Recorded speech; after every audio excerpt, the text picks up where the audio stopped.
சார்பாக இதை எடுத்துனாங்கன்னா இன்னும் வேற வந்து யாரும் பாதிக்கப்பட முடியாது.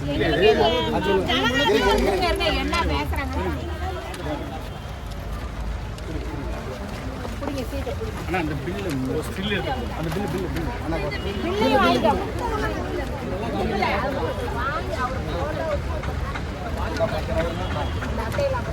ஆனால் மேலே தூக்காருங்க ஆமாம்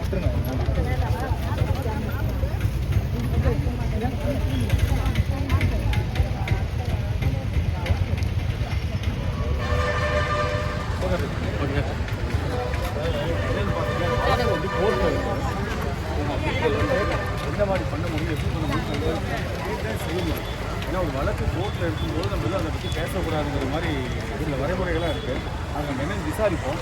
எங்கே லாயர் இருக்காங்க அவங்ககிட்டையும் கேட்போம். கண்டிப்பாக அவங்க நாளைக்கு கொண்டு போகிறேன். இந்த மாதிரி கண்டிப்பாக தளபதி நாளைக்கு கொண்டு போகிறேன்.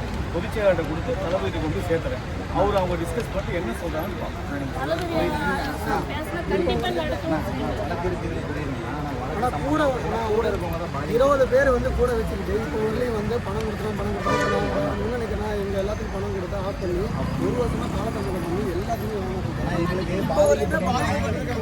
எல்லா மக்களுமே தமிழ்நாடு மக்கள் இப்போ வரையும் பாதிக்கப்பட்டிருக்காங்கன்னா எந்த மக்களும் வந்து இதுக்கு மேலே பாதிக்கப்படுறாங்க. எங்களுக்கு யாருக்கும் பணமே வரல. இந்த கூட இருக்க லீடர் இப்போ தலைமுறை ஆகிட்டாங்க. இப்போ பணத்தை அடிச்சுட்டு தலைமுறை ஆகிட்டாங்க.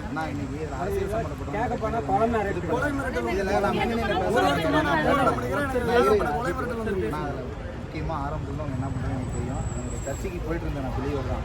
ஓகேவா, அவங்க மதமாற்ற செயலில் ஈடுபட்டு மக்களை திசை திருப்புறாங்க. அதுக்கான ஆதாரம் எங்களுக்கு இருக்குது. என் மேலே வந்து பார்த்தீங்கன்னா பிச்சிப்பாளர் வழக்கு கொடுத்து பெண்கள் இழிவாக பேசணும்னு சொல்லி அந்த பாஸ் வந்து எங்களை கம்ப்ளைண்ட் கொடுத்தாங்க. ஒதுங்கிட்டோம். அப்போ கேள்வி கேட்கும்போது வந்து தவறான முடிவுகளை வந்து அவங்க ஒரு நேரம் பண்ணக்குள்ள நம்ம அமைதியாக இது என்னன்னா எங்களுக்கு பணமே மதத்தெல்லாம் உள்ள கொண்டு வர வேண்டாம். மதத்தை போட்டிருக்கீங்க, உங்களுக்கு ஏதோ ஒரு நியாயம் கிடைக்கணும்.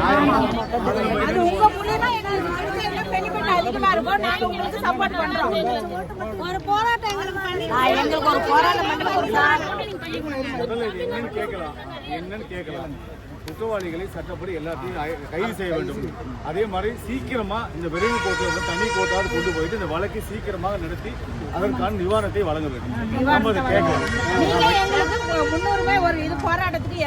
அதான் வக்கீல்கிட்ட கேட்டலாமா, இது வழக்கு வந்து கோர்ட்ல இருக்கிறதுனால நீதிமன்றத்தில் வழக்கு இருக்கு.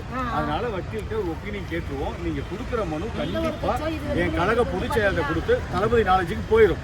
அது அவங்க என்னன்னு விசாரிச்சு கண்டிப்பா அவங்க எடுக்கலாம்.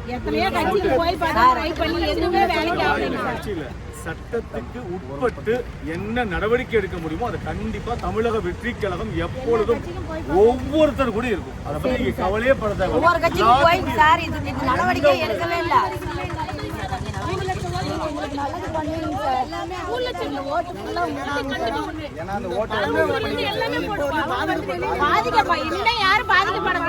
எந்த ஒரு தமிழ்நாட்டுல எந்த ஒரு மூலையில யாரு பாதிச்சாலும் தமிழக வெற்றி கழகம் முதல்ல வந்து நிற்போம். நான் இல்ல 234 தொகுதியில 234 தொகுதியிலையும் யாரு பாதிச்சாலும் அங்க நான் வர தேவையில்ல. அங்க இருக்க கழக நிர்வாகிகள் தமிழக வெற்றி கழக நிர்வாகிகள் கண்டிப்பா அங்க வந்து நிப்பாங்க. அப்பதான் எல்லா பிரச்சனையும் நின்றுட்டு இருக்கும். இது வழக்கு வந்து நீதிமன்றத்தில் இருக்கிறதுனால அங்க வழக்கறிஞர்களை விசாரிச்சு என்ன எதுவும் தெளிவா கேட்டுட்டு அதுக்கு நடவடிக்கை எடுப்போம். அதுக்கு மத்தியில நீங்க கொடுத்துருக்கீங்க. இது நாங்க பொதுச் செயலாளர் கூட தளபதி நாலேஜ் கண்டிப்பா கொண்டு போயிருவேன். அவர் நாலேஜுக்கு இது போயிடும்.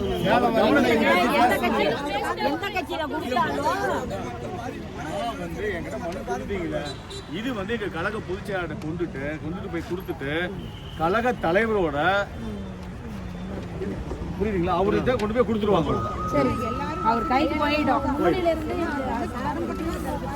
அதுக்கப்புறம் அவங்க கேட்டுட்டு என்ன பண்ணலாம்னு கேட்டுட்டு வழக்கறிஞர் எங்க வழக்கறிஞர் தமிழக வெற்றிகளை வழக்கறிஞர் அப்புறம் ஒரு போராட்டம் விரைந்து நடத்த வேணும். ஒரு போராட்டம் பண்ணலாம்னு